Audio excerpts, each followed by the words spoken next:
beggars, that we are being dealt with out of generosity.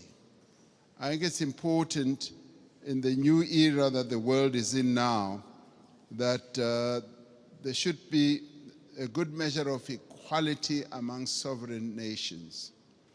You know, recently, 7 African countries decided to go and put a call for peace to Ukraine and to Russia. And we raised a number of issues. Zambia was represented, Comoros was represented, Republic of Congo was represented, Senegal was represented, Uganda, as well as South Africa. So we were all represented, and Egypt as well. So we were all at one, that even as we were going to address an issue of the war which has had a negative impact on the African continent, which is the rise in prices for food, rise in prices for fertilizers, we were clear that we are not going there as beggars. We are not going to ask for a favor to both Ukraine and Russia. We were going there to say, open up the Black Sea Channel so that the grains and the fertilizers should go into the world market. So we were not on a begging mission, even as we are in great need as a continent and all that. That should go to demonstrate that Africa should never be seen as a continent that needs generosity. We want to be treated as equals. Even in the multilateral institutions, we want to be treated as equals. And if our equity is at a low ebb, there must be ways in which that can be addressed. To us, this is very important. Our sovereignty is one of the things that we hold on dearly to. And we demonstrated that very clearly to both President Zelensky and to President Putin when it came to this issue.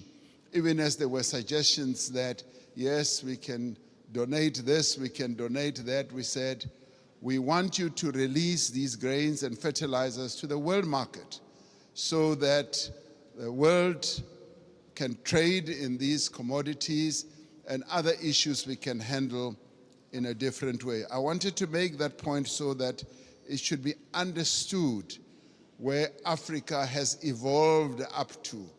We want to be key players on the world stage, want to be key players even in the financial markets and in the MDBs.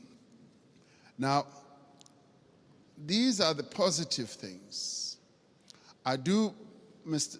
President Macron, want us to address another issue which to us is a bit of a negative. You will have heard President Sisi talking about the 100 billion that was promised in Paris. President Sassou Nguesso yesterday as well also spoke about it at the dinner. Now there is that issue that a number of the commitments that have been made have not really been fully lived up to. But before I get into details, let me immediately say that we recognize the many initiatives that have been put on the table, and a number of countries here have done so. Germany has gone out of the way to put a number of initiatives, and the US has also done a number of things. But there have been times when we felt like we were beggars. I played a key role as chair of the African Union during the COVID period. We felt like we were beggars when it came to vaccine availability, when we felt we needed access to vaccines, and the Northern Hemisphere countries had bought all the vaccines in the world, and they were hogging them. And they didn't want to release them at the time when we needed them most. And we felt like we were begging. And at times it felt like they would just be droppings from the table that yes, we will give you that and that.